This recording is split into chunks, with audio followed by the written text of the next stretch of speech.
Boa noite, tudo bom? Que maravilha contar com a presença ilustre aí dos irmãos. Poxa, que maravilha! Uma noite de muita alegria porque a gente vai estar comentando, né, de um assunto que tem mexido com a gente durante esse ano, né? O tempo todo a gente tem colocado, né, diante do grupo base da Segunda Igreja Presbiteriana lá em Santa Cruz, né, a nossa congregação que começou o trabalho agora nesse último 8 de fevereiro, e estamos trabalhando, né, da maneira que o Senhor determinou, né, fazendo ação social, né, buscando os irmãos, né, com a palavra, graças a Deus, e tem sido maravilhoso, né, tratar desse grupo missional, né, um jeito de falar da igreja de um outro modo, né, uma nova característica que tem alcançado, né, uma perspectiva de crescimento aí para os nossos dias, né? Contamos aí, graças a Deus, com a presença dos nossos amigos. O presbítero, né, Flávio já está presente, o pessoal da multimídia da igreja, o Anderson, minha querida tia Eliane, pastor Josué Avelino, né? O nosso convidado já está também aí conosco, né, o reverendo José Maurício Múcia, que vai ser o nosso entrevistado nessa noite, nesse nosso bate-papo, falando sobre missões em grandes cidades. Né? Como fazer isso? Será que, né, o missionário é aquele que só vai lá para os rincões do Brasil, aquele que trabalha no interior, nas áreas rurais? Ou nós podemos ser missionários onde nós estamos, né, onde Deus determinou que nós trabalhássemos? Essa é uma dinâmica do nosso bate-papo, né, e dentro de algumas perguntas que vamos passar aqui para o pastor, caso os irmãos tenham alguma pergunta também, né, vai ser muito bem-vinda para esse bate-papo. Então vou estar aqui aceitando nosso amigo, reverendo Edmar Vitorino, né, nosso amigo lá de Varriçai, poxa, graças a Deus com a gente, presbítero André, Jaci também entrou, poxa, só gente boa, graças a Deus. Né, vamos estar chamando então o reverendo José Maurício, né, para a gente começar o nosso bate-papo, né, bem na hora, e tratar desse assunto que com certeza é muito pertinente nos dias de hoje, né? Como que nós vamos fazer um trabalho missionário dentro da perspectiva urbana, né? Vamos lá? Deixa eu chamar ele aqui.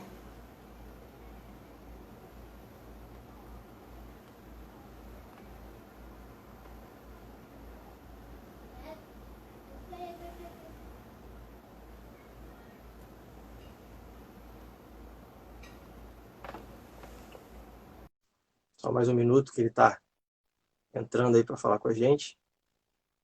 Andrei, equipe multimídia da nossa igreja, sonoplasta, seja muito bem-vindo.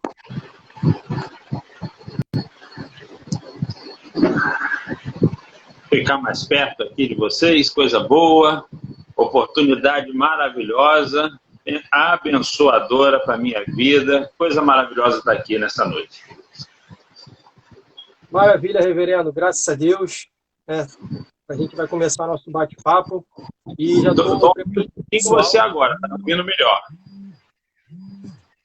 Ah, tá dando para ouvir? Deixa eu ver se tem alguma configuração minha aqui errada. Vê aí. Ótimo. Fala aí como é que tá agora. Perfeito. Tá dando para ouvir? Só vou fazer uma coisa rapidinho que eu acho que vai ajudar. Espera um minutinho.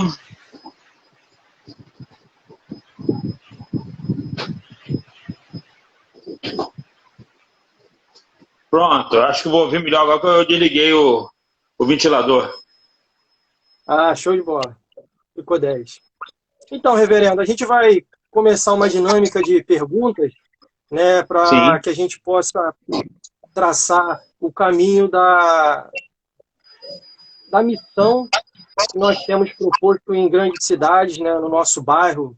Né, nós moramos em Santa Cruz, um bairro, terceiro bairro mais populoso do Rio de Janeiro, né, atrás ali de Campo Grande, Bangu, e a gente tem 250 mil pessoas por baixo, né, segundo o último censo, que foi de 2010. Então, assim, nós vemos cidades no interior que chegam a 10 mil habitantes, né, como a cidade do nosso amigo, que está com a gente também, o reverendo Edemar. Edemar. E nós temos um bairro que tem uma proporção, né, 20 vezes maior, né? E a gente tem, nessa dinâmica, a propagação do evangelho. Então, dentro dessa dinâmica, né, a primeira pergunta que a gente pode fazer, né, para que a gente possa começar, seria: quem pode ser um missionário na visão, né, do Senhor dos tempos de hoje? Quem pode ser um missionário? É aquela pessoa que vive e obedece a palavra de Deus. Isso eu não tenho dúvida.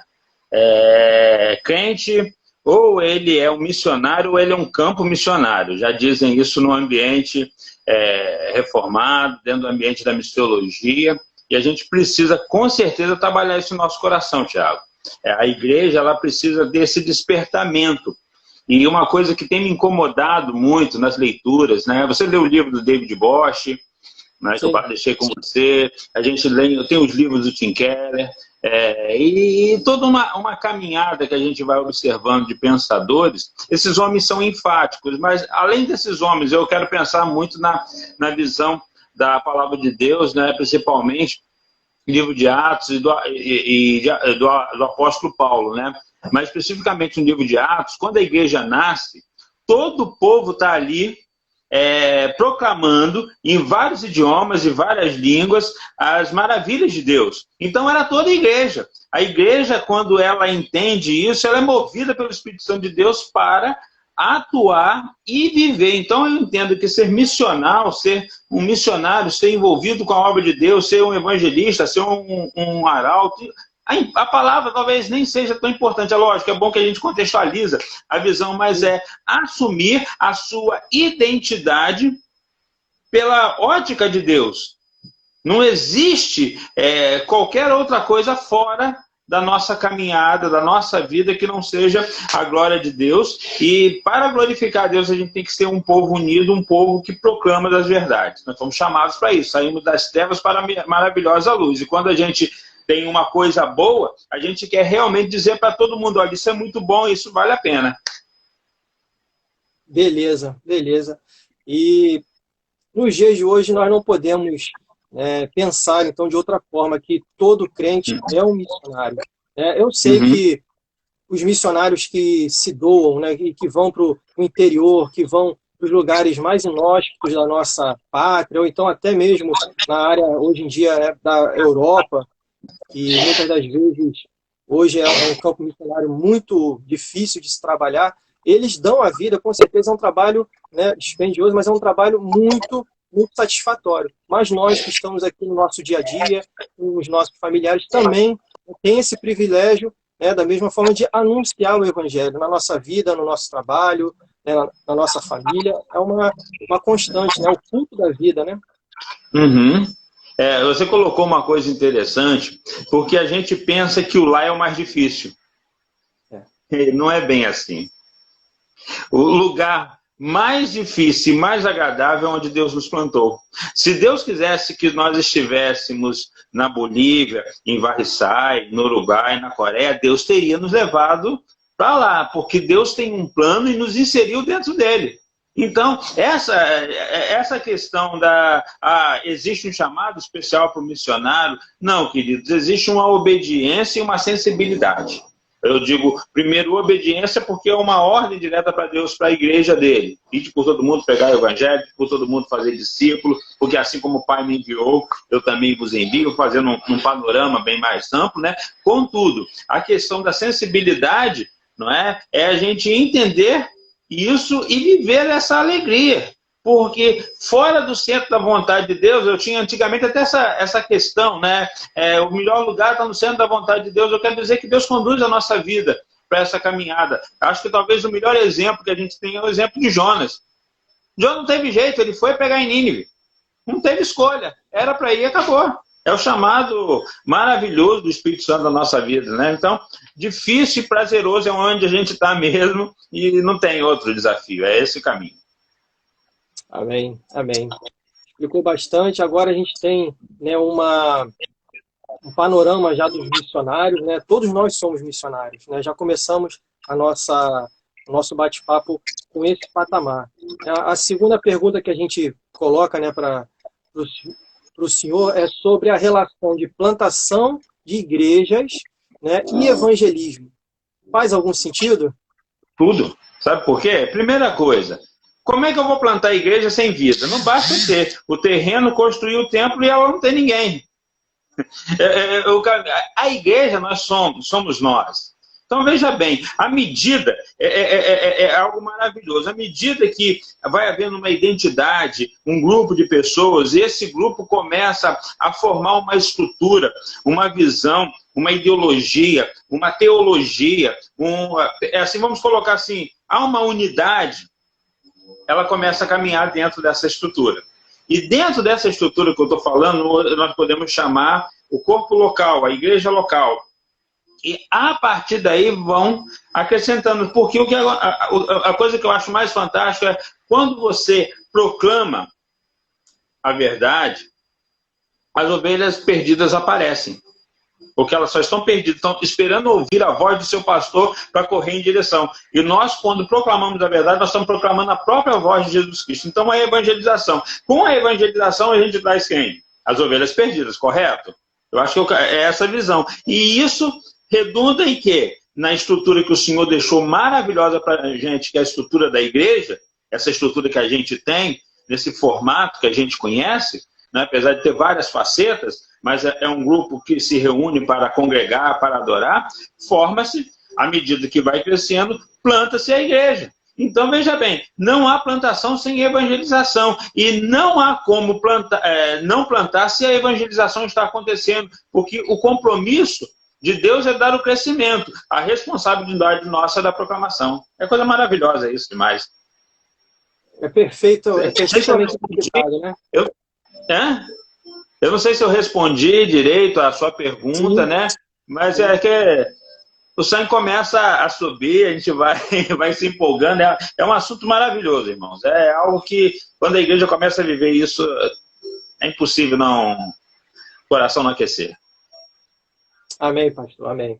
E já que a gente tratou, né, de uma igreja missional, o que vem a ser uma igreja missional para os nossos amigos que estão nos acompanhando entenderem esse termo, né? Porque todo mundo sabe de missionários, sabe da igreja que é missionário, mas o que vem a ser uma igreja missional? Eu vou sair bem do conceito técnico, vou para o aspecto prático. É aquele crente que vive tudo que Deus plantou na vida dele em prol do próximo.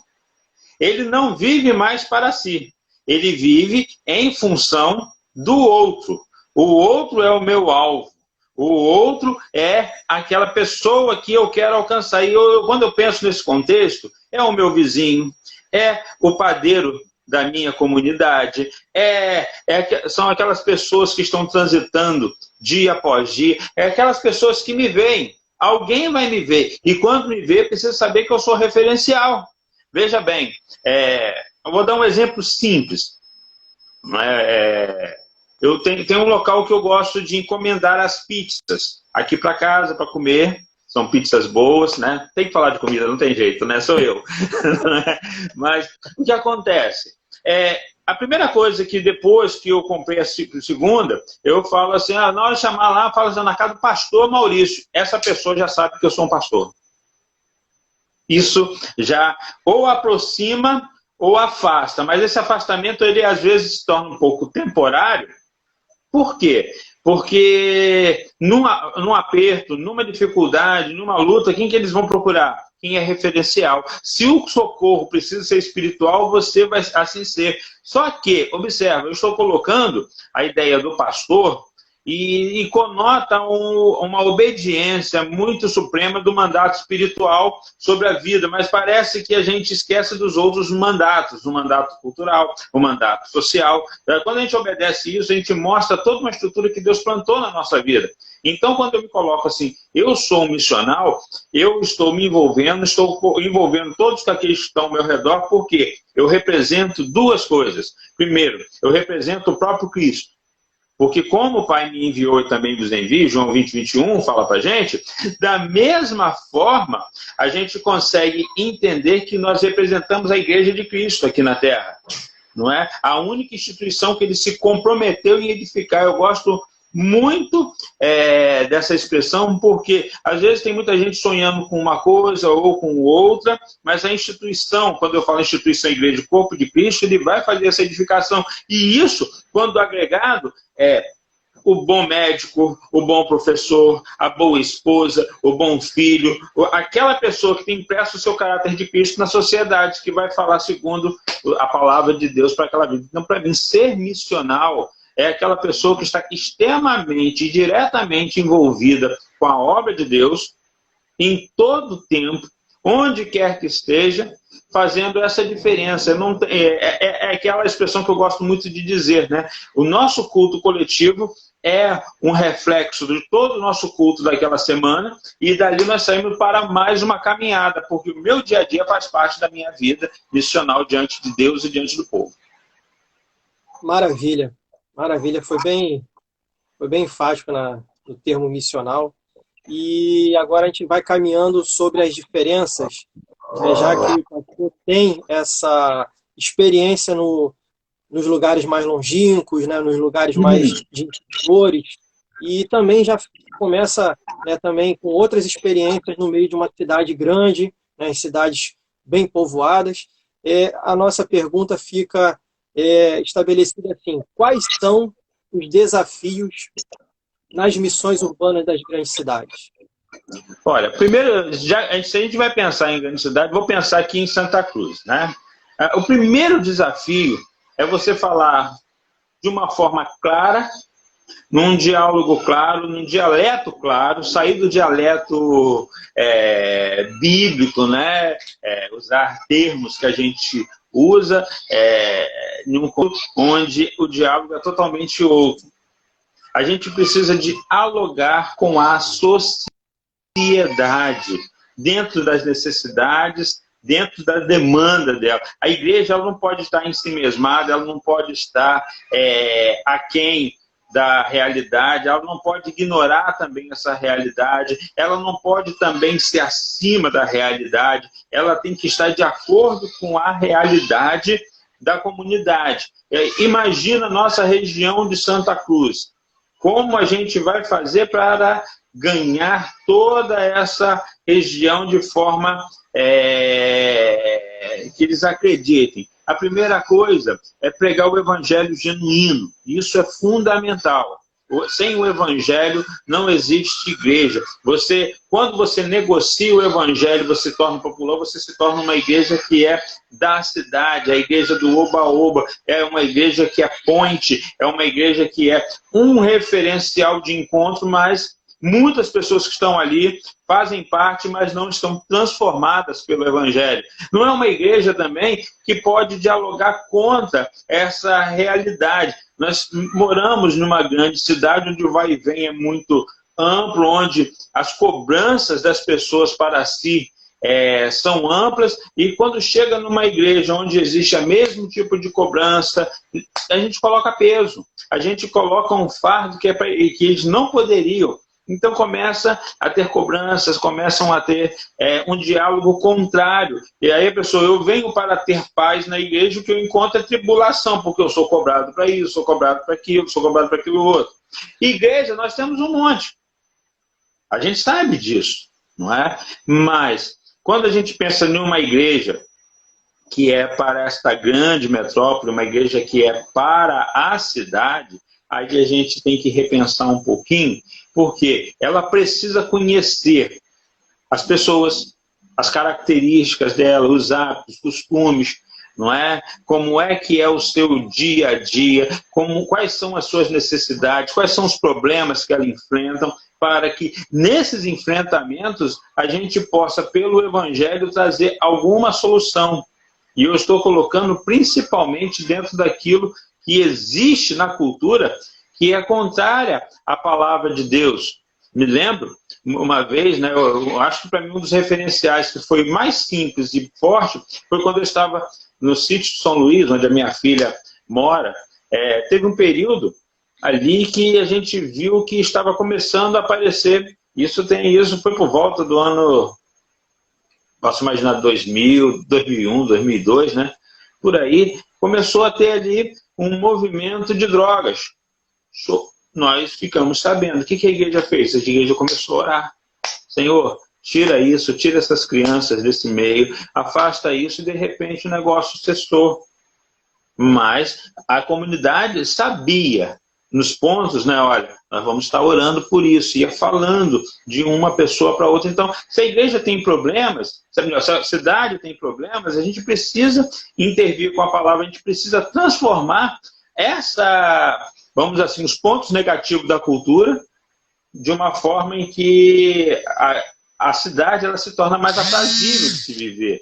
É difícil, a gente pensa que não, mas quando a gente atinge uma pessoa, que atinge outra, e quando chega alguém assim, ela recebe a verdade, e isso gera uma transformação. Esse é talvez o grande desafio, é você dialogar com os problemas, com as pessoas que estão dentro desses problemas, e a partir daí, então, manter esse diálogo constante sempre à luz do Evangelho. Mas a gente tem que ter o certo cuidado também, Tiago, de não apresentar um Evangelho social. E isso é o outro grande problema, que as pessoas têm a preocupação de muita justiça social, de muita, vamos colocar assim, de muitas propostas, e o Evangelho fica de lado. E tem que mostrar que essas práticas são pecaminosas. Jesus fez isso. Jesus mostrou isso com muita propriedade. Não é? A gente está na série de Marcos, a gente está entrando onde Jesus confronta diretamente ali os cambistas, confronta ali fariseus, confronta aquelas pessoas que estavam chegando de fora e confronta, ainda no finalzinho ainda,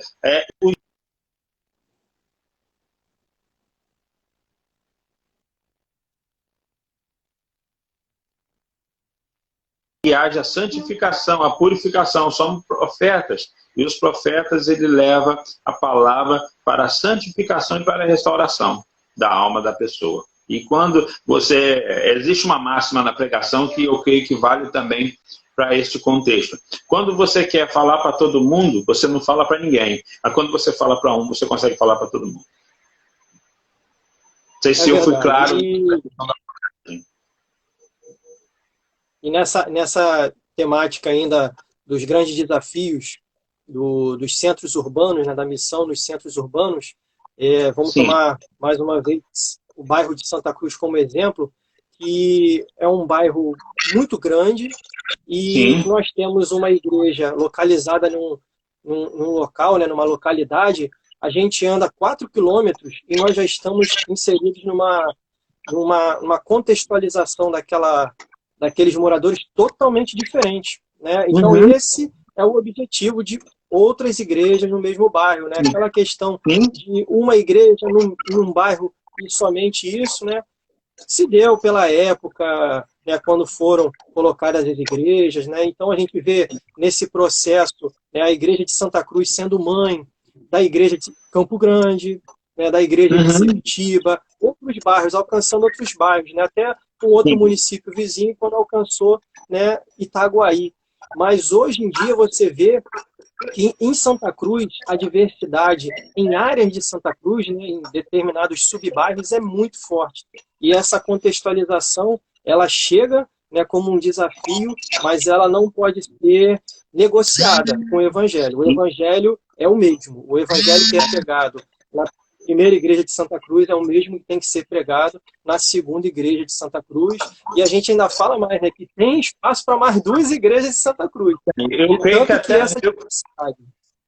Eu creio que cabe até mais do que isso, tá? Do que mais 2 igrejas, penso nesse sentido, a gente analisar direitinho. E uma coisa que você chamou a atenção aí, sobre essa diversidade, eu preciso dizer uma coisa: onde há maior carência, há mais facilidade para adentrar o Evangelho. Por quê? A carência leva a um estado do ser humano onde ele vai sempre sentir o vazio.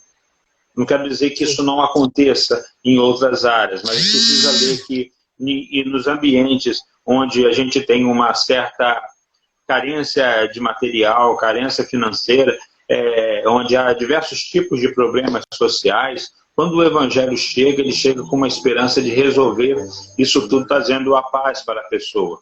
Então, o evangelho é o mesmo, mas a gente precisa repensar o diálogo para tal. Quando a gente vê numa área mais urbanizada, numa questão onde as pessoas que ali se encontram têm alguns aspectos que não são dessas pequenas áreas, a gente olha para o outro lado. Qual é a carência dessas pessoas, né? Talvez não seja uma carência econômica, financeira, mas que seja uma carência psicossocial, seja uma carência afetiva, um diálogo. Às vezes, a gente tem aqui, eu tenho tido muita oportunidade nesse momento de isolamento social, de aconselhamento por telefone. E olha, às vezes joga um áudio, joga outro áudio, e fica aquele ping-pong. Então, a gente vê que o evangelho, ele tem poder para essas questões. Só que o movimento da palavra de Deus que a gente vê no mundo, vê a grande preocupação com os grandes centros, exatamente porque nos pequenos centros é mais fácil, é mais tranquilo. Está entendendo? O movimento de... A ideia é a seguinte, Thiago, e vocês que estão nos ouvindo. Existe uma estatística que a cada 2 anos do pastor naquela região de um pequeno centro, de uma pequena comunidade, ou de uma cidade pequena, depois de 2 anos ele é reconhecido pela cidade, porque passou 2 anos, não aconteceu nada, ele se manteve íntegro, se manteve coerente, se manteve centrado, a comunidade o abraça como tal.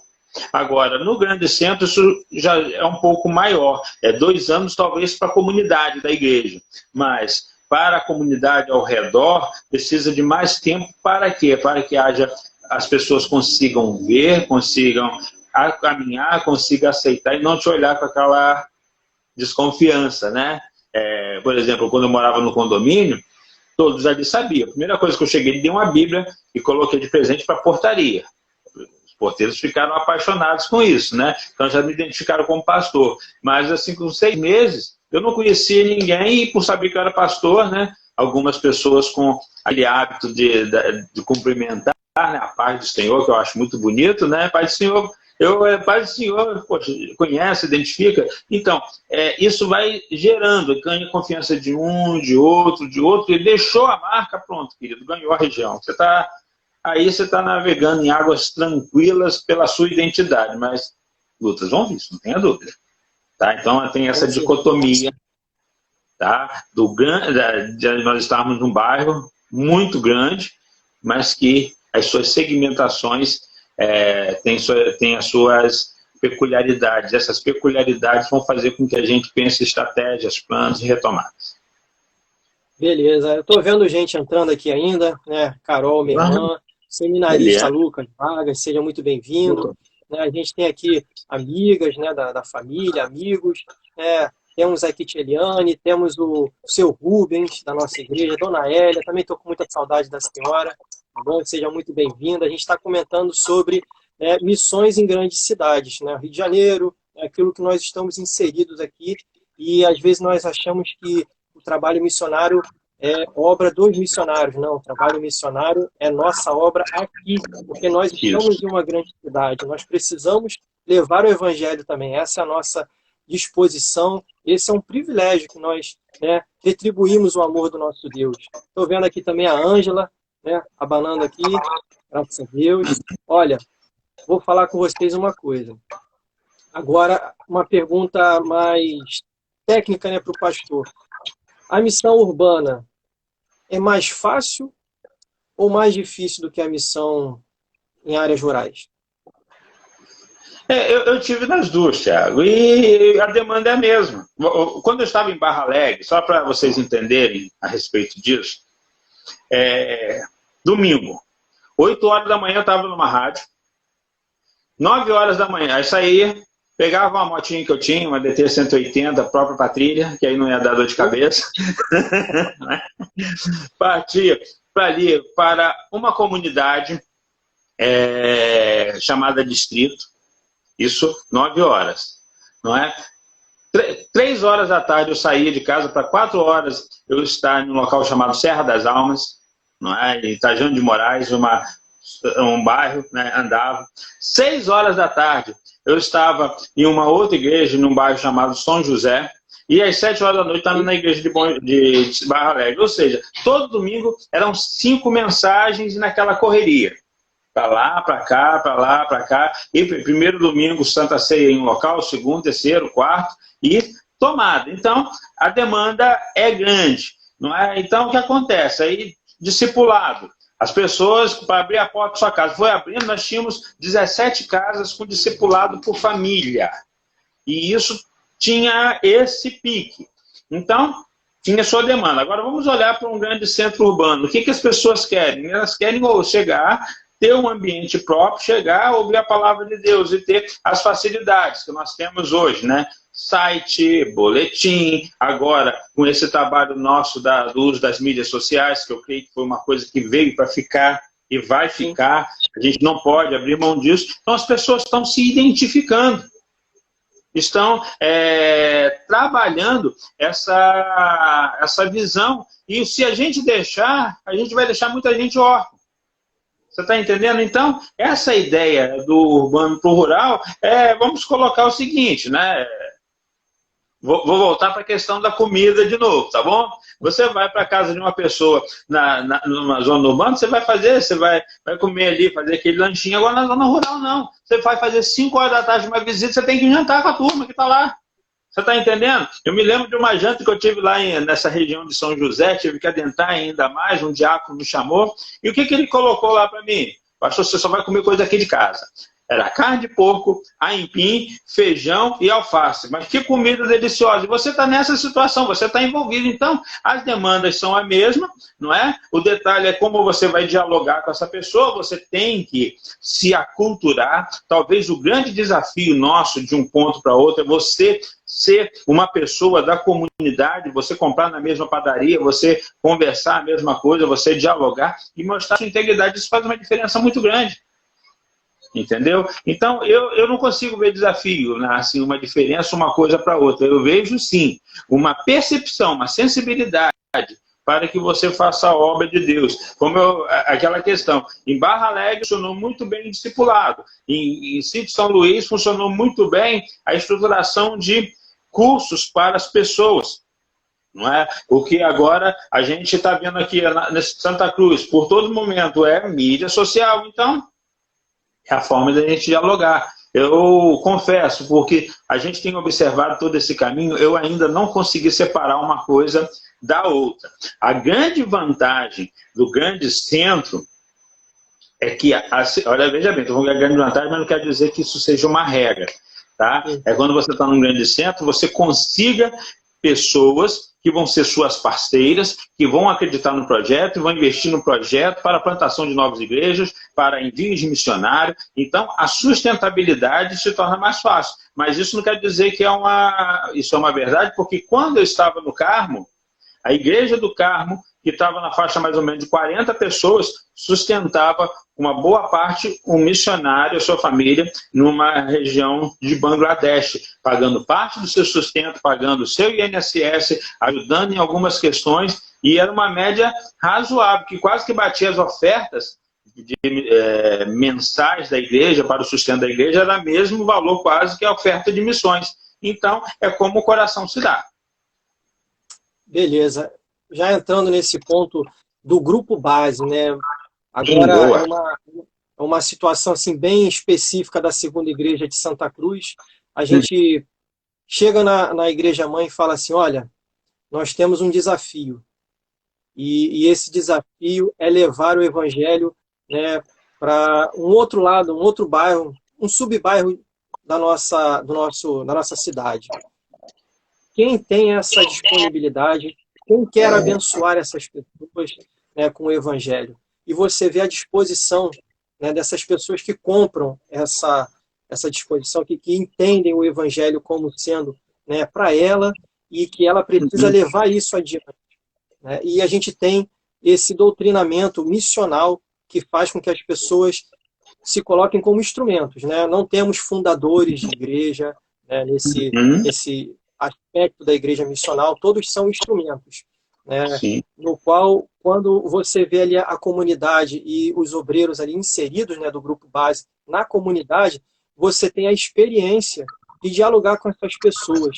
E qual seria esse benefício? Será que para o cristão que assume essa identidade, que tem esse compromisso de se lançar no campo, será que existe algum benefício para esse cristão, né, que entende o caráter missional, que ele deve e precisa ter na sua vida? Eu preciso dizer uma coisa importante aqui, Thiago, que veio muito à minha mente.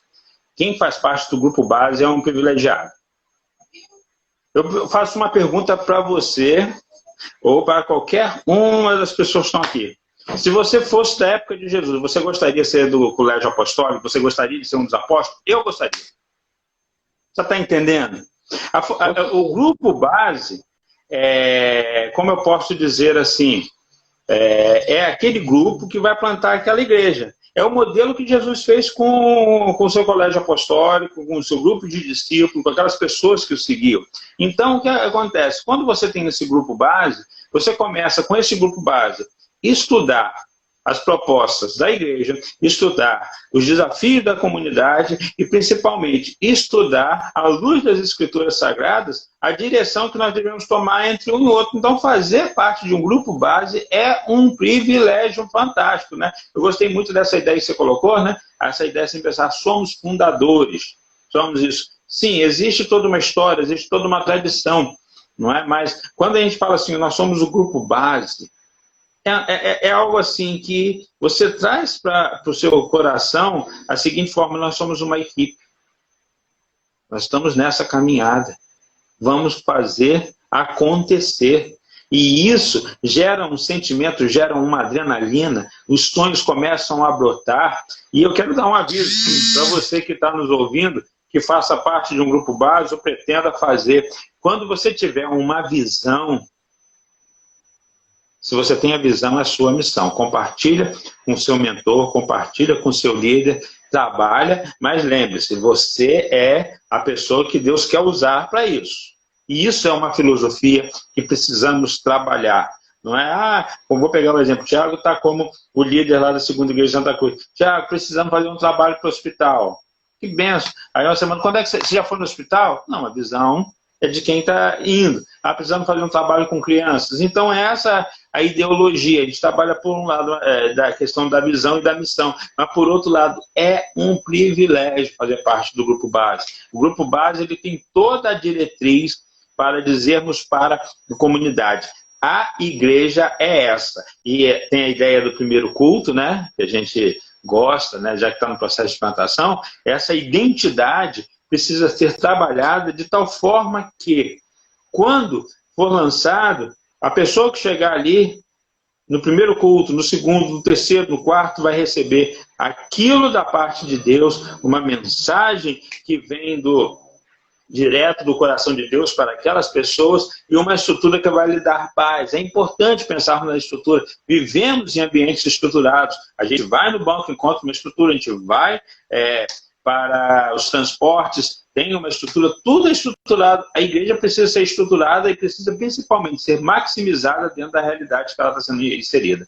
Então, queridos, o grupo base é fundamental para essa plantação dessa nova igreja.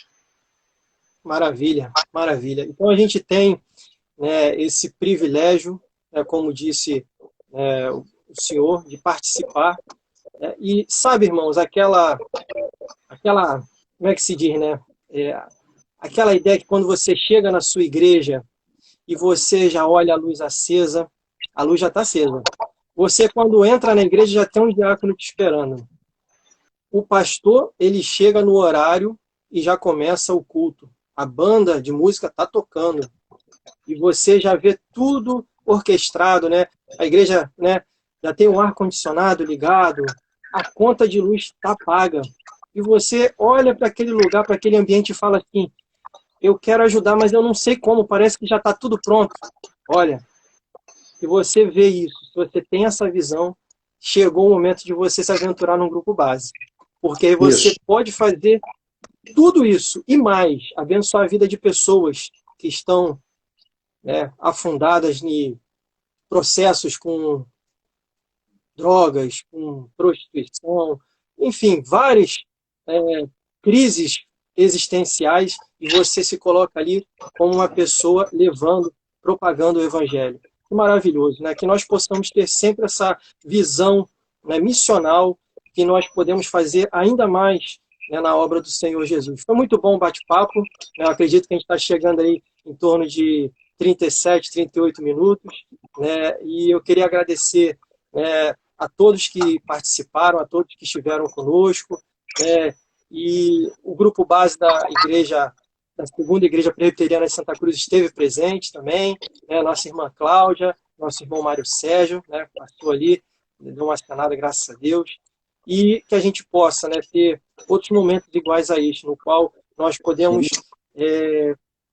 nivelar os nossos pensamentos, para que nós possamos fazer um trabalho, né, mais assertivo, sempre pedindo em oração, né, aquilo que Deus tem proposto, para que Ele apresente para os nossos corações, para as nossas vidas, para que nós não venhamos a nos afastar da vontade do nosso Deus.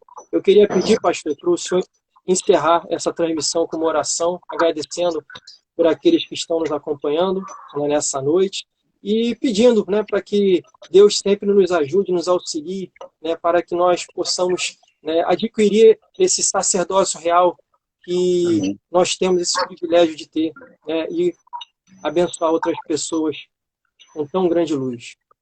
Tranquilo, vou orar, mas eu quero só deixar mais um recadinho, que para mim é fundamental, observar o seguinte: eu falei no início sobre os mandatos. Você pode servir com a sua profissão, você pode servir com a sua casa, você pode servir com as suas disponibilidades, não é? Seja integral. A palavra integral vem de íntegro, essa ideia de estar unido, de estar consolidado.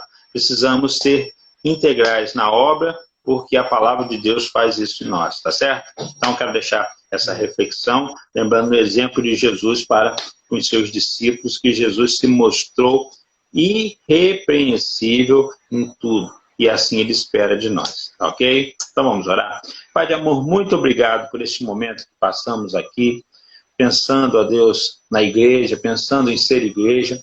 Ajuda-nos, ó Deus, a buscar dia após dia a Tua vontade para nossas vidas. Que venhamos refletir o caráter e a glória do Senhor. Que, ó Deus, cada uma pessoa que resolver se envolver com a obra missionária, um plantio de igreja, ó Deus, saiba que está envolvido com o plano maior do Senhor para cada vida, que é buscar as ovelhas perdidas. Sabemos, ó Deus, que passamos momentos, dias difíceis, mas sabemos também que um dia isso há de cessar, mas que, acima de tudo, sabemos que, independente das circunstâncias, o seu nome está sendo glorificado e a tua mensagem está sendo propagada. Ajude, Pai Santo, essa caminhada, seja em especial para a igreja, a segunda igreja presbiteriana de Santa Cruz, com este grupo básico, o teu servo Tiago ali, que a visão e a missão, ó Deus, seja dada pelo Senhor em cada coração. Seja, ó Deus, também, Pai Santo, com cada irmão que aqui está conosco, independente, ó Deus, da igreja onde estão trabalhando, que a visão e a missão sejam plantadas nos corações desses irmãos. Ajude-os, ó Deus, na caminhada, que encontremos ganhadores de almas, servos do Senhor, proclamadores do Evangelho, e que, em nome de Jesus, a vocação seja despertada, tanto na comunidade como todo e na vida individual. Essa oração que eu faço a Ti, agradecido no nome de Jesus. Amém. Que Deus abençoe, meu amado. Amém. Muito obrigado, pastor. Fica com Deus. Manda um abraço para a família aí. Anda, pode deixar. Estou curtindo a turma aqui hoje no aniversário da Dulce. Aproveita e curte bastante. Amém. Graça e paz. Graças a Deus. Obrigado, Irmãos, pessoal. muito obrigado. Obrigado aí pela participação de todos, tá bom? Pelas perguntas enviadas que a gente conseguiu pegar aqui e lançar, tá bom? E vamos esperar a próxima oportunidade para a gente se reunir, tá bom? Fiquem em paz com todos. Tchau, tchau, gente. Tchau.